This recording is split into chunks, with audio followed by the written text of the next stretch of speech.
Welcome everyone to another week of Interfaith Connections. We are so glad to have you here with us. And we are so glad to be hosting Reverend Justin Myers, who works for the Alamana Center in Oman. I'm sorry if I pronounced that wrong, but close enough. Reverend Myers, how are you today? I'm doing very well, thank you. How about you all? Very good. Can you tell us what your center is all about and what you do? Yeah, absolutely. So the Alamana Center it actually means sacred trust, the center of sacred trust. It's the Arabic word that God uses to entrust creation to Adam. So it's often used with banks and insurance companies here as well. But we are the legacy of over 130 years of Christian missionaries in Oman. And so the missionaries started with a bookstore, but quickly went into medical and educational work. And then in the 80s, after the doctors helped set up the healthcare system here, my church decided to stick around and do interfaith dialogue.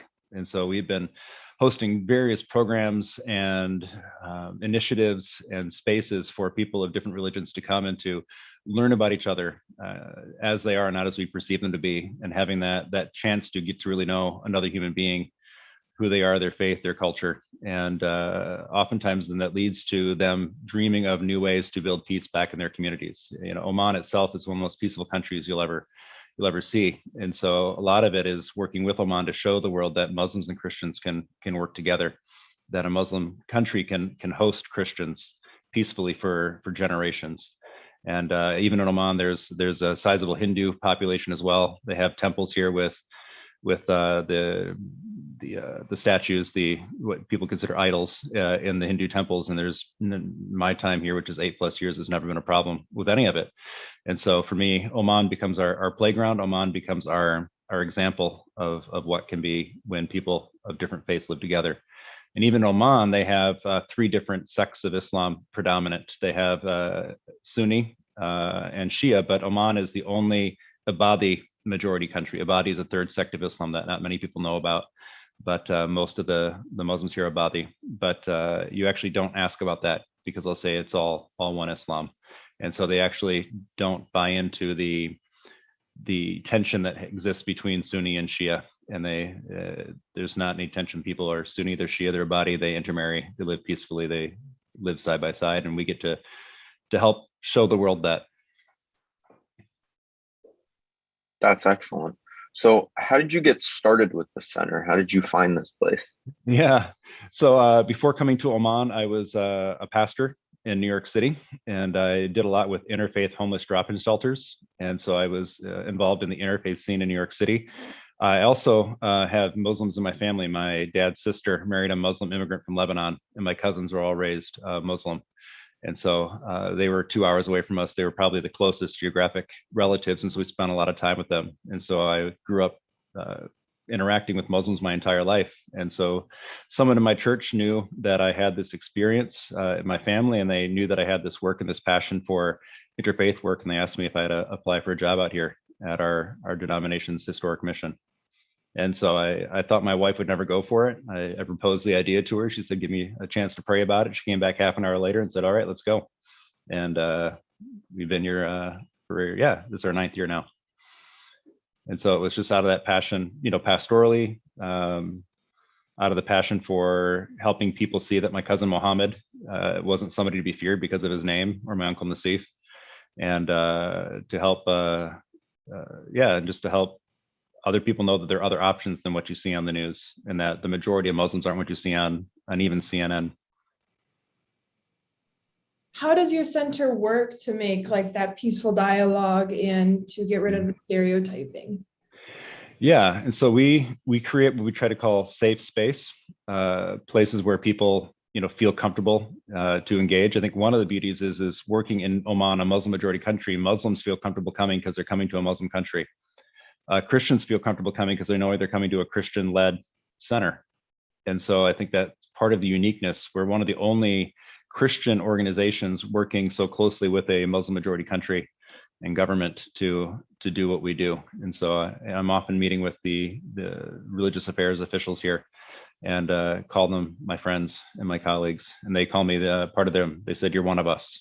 And so it's this really beautiful way of working together. And then, yeah, then we just help facilitate that, and we show by example. We are curious about their religion, about their culture, about their beliefs, and we encourage them to be curious about each other, asking good questions. We play together, we cook together, we clean together. And so part of it too is at the center, when they come for in-person programs, they're living together in some really unique and neat ways, and maybe ways they hadn't done before. One of my favorite stories is of a Coptic priest and a Muslim imam from Egypt. I was shocked because the Coptic priest had took him out to the desert, and he didn't want to get out of the car because his feet had never been in the sand. And I was just blown away how this Egyptian had never had his feet in the sand.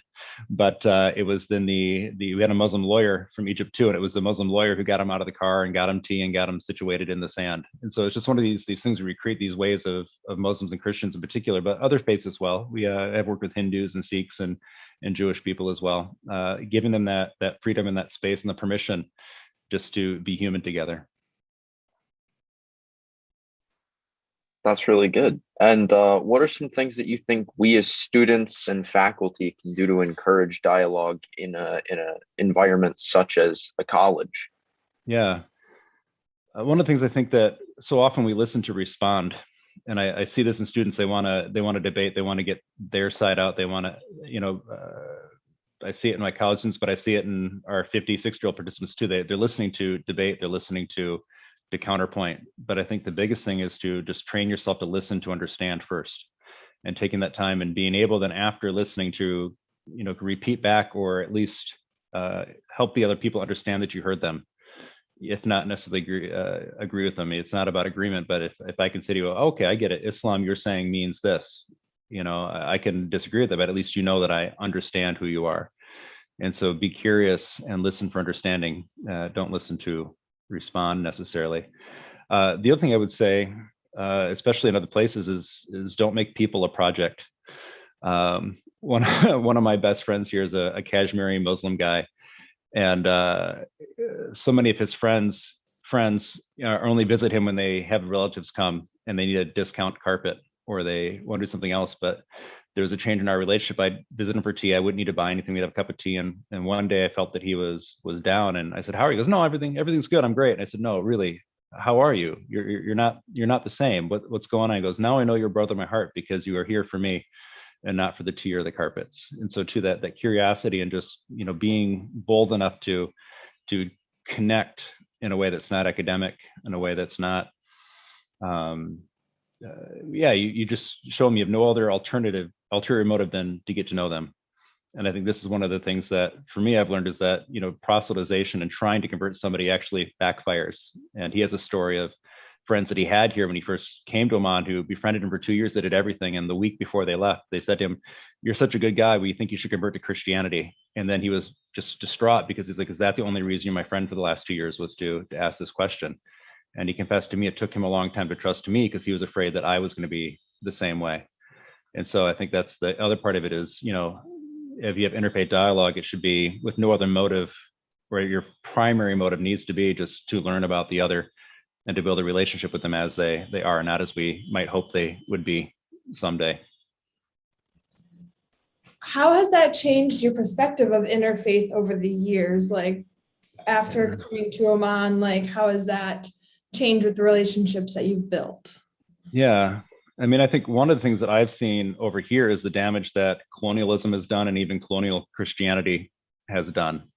And so I think that, their perceptions of us of Americans are often horrible, and sometimes when I meet people, they're like, "Where are you from?" Like in America, no, you're much too nice to be an American. One time when I was crossing the border from Oman, from the UAE, from Dubai into Oman, and my card says priest on it, my ID card, and the guard is like, "You're a Christian. What are you doing here?" And I said, "I'm working for peace." And he goes, "You Christians want peace?"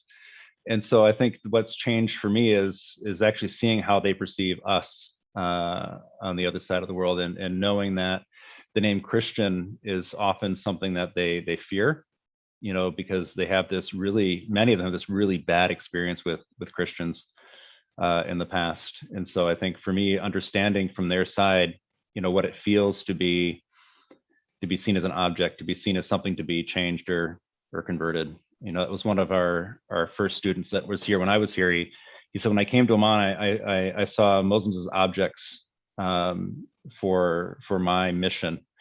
But when he left, he says, I see them now as subjects to be loved. And I think that's one of the biggest shifts that I see people make in their time here is shifting from the objectivity to the subjectivity of going that direction.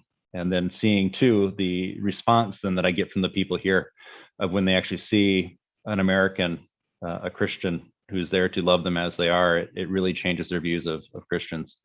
To the point now where I have some Omani friends who are Muslim, and they say, you know, when I think of needing a pastor, I come to you. And so they know I'm not going to try to convert them, but I can, out of my own faith, you know, care for them and show them what I think is the love of God. And they recognize something of God in me then. And that for me sparks then further conversations, and we can discuss about who we think God is, because it's a relationship of trust. And we have this honest, open dialogue then, because there's no pretense. It's just Justin and Mohammed sitting together. Very nice. Andrew Palmerville put a message in the chat. It says, thank you for the vulnerability and honesty, Justin. What other boundaries do you encounter when trying to start a conversation / relationship with someone who believes differently than you? Yeah, I think one of the first things I realized is that there are people here who believe just as strongly as I do, that are just as willing to dedicate their life to this, you know, principles, you know, similar but different than mine. And I think that one of those barriers is coming to that realization that they're just as unlikely to change as you are in their belief. And so I think that one of the barriers we have to overcome is that realization that no matter what we do, we're not going to change their mind, and learning to become okay with that. I had a seminary professor ask me, what's the hardest thing? And I said, that's the hardest thing, is you're going to encounter people who are just as certain, just as committed, just as willing to upend their lives for their beliefs as I did in moving my whole family to Oman. My kids were 4 and 7 when we moved here. And so that was a big change for them. And it was out of, you know, my wife's and my faith that we did that. And they were just shocked by that. I think the other thing is that notion. I think even in the United States, there's always that suspicion of why are you helping me? Because there's so much of that I see in the Christian community, is the help becomes conditional, or the hope comes with the expectation that you will become like me. And one of the things I've learned from my Muslim friends here is they will recite to me the Quran that says there is no compulsion in religion. And they would say that it's only God that can convict a person's heart. And that's the general Omani interpretation of Islam, is that thing. So even as I'm here, receiving their welcome has taught me how to be more welcoming to others as well. But I think it's that barrier is often the suspicion of what's our real motive.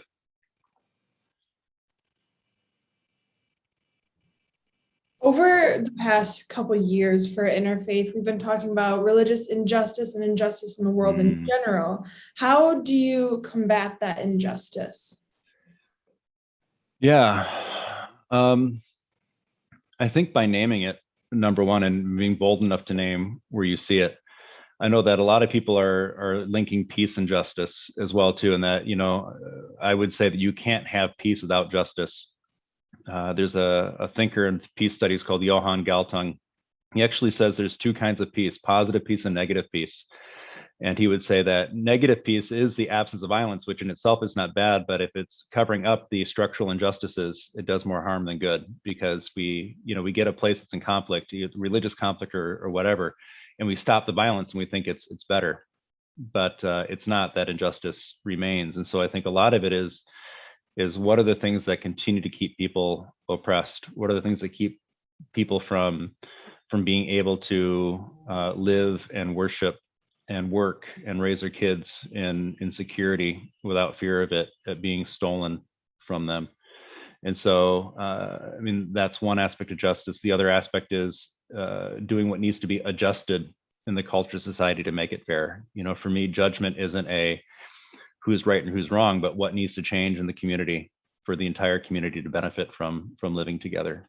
And so I think that's a part of even the dialogue. You get to that point of what does justice look like, you know, and who defines justice? Is it the Bible? Is it the Quran? Is it the government? You know, and I think that the only way you figure that out for your community is by dialoguing together, finding out that you really probably want the same things, and you come at it from different angles. So I think for me, justice is in that dialogue of the community together determining what it means to live together well, and making sure that all voices have a say. Maybe they get voted out, but you have to make sure that even the ones that get voted out or whose ideas are not taken, that they still experience the justice and aren't, penalized for having a different view.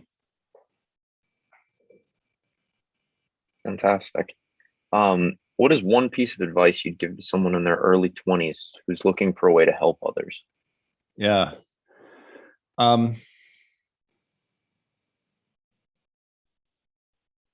I think just be curious, be really curious, and just keep asking the questions. Have a mindset that's curiosity first, because so often we think we know what people need, but it's often, because we think they need it doesn't mean they need it.